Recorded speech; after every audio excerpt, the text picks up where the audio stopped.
একটি ছোট গ্রামে তিনজন খুব ঘনিষ্ঠ বন্ধু থাকত, আনাস, মুস্তাকিম আর মেজবা। তারা সব সময় একসাথে খেলত, ঘুরত এবং একে অপরকে খুব ভালোবাসত।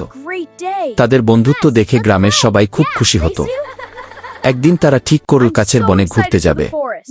সকালে তারা কিছু খাবার আর পানি নিয়ে আনন্দ করতে করতে বনের দিকে রওনা দিল। বনের ভেতরে ঢুকে তারা সুন্দর গাছ, রঙিন ফুল আর পাখির ডাক শুনে খুব মজা পাচ্ছিল। হঠাৎ সামনে একটি বড় ভালুক এসে পড়ল। ভালুকটি ধীরে ধীরে তাদের দিকে এগিয়ে আসছিল। তিন বন্ধু খুব ভয় পেয়ে গেল। ভয়ে আনাস দ্রুত একটি গাছে উঠে গেল, কারণ সে গাছে উঠতে পারত।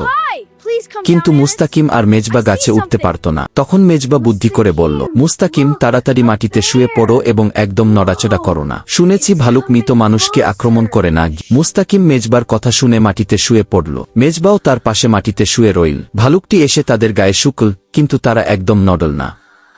তাই ভালুকটি তাদের মৃত মনে করে ধীরে ধীরে চলে গেল।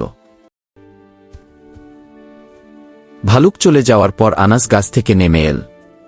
সে একটু লজ্জা পেয়ে মুস্তাকিমকে জিজ্ঞেস করল, ভালুক তোমার কানে কি বলছিল? মুস্তাকিম শান্তভাবে বলল, ভালুক বলেছে, যে বন্ধু বিপদের সময় তার বন্ধুদের ছেড়ে পালায়, সে সত্যিকারের বন্ধু নয়। এ কথা শুনে আনাস খুব লজ্জা পেল। সে মুস্তাকিম আর মেজবার কাছে ক্ষমা চেয়ে বলল, বন্ধুরা, আমাকে ক্ষমা করে দাও। আমি ভয়ে তোমাদের ছেড়ে গাছে উঠে গিয়েছিলাম। ভবিষ্যতে আমি সব সময় তোমাদের পাশে থাকব। তারপর তিন বন্ধু আবার আনন্দ করতে করতে একসাথে বাড়ি ফিরে গেল।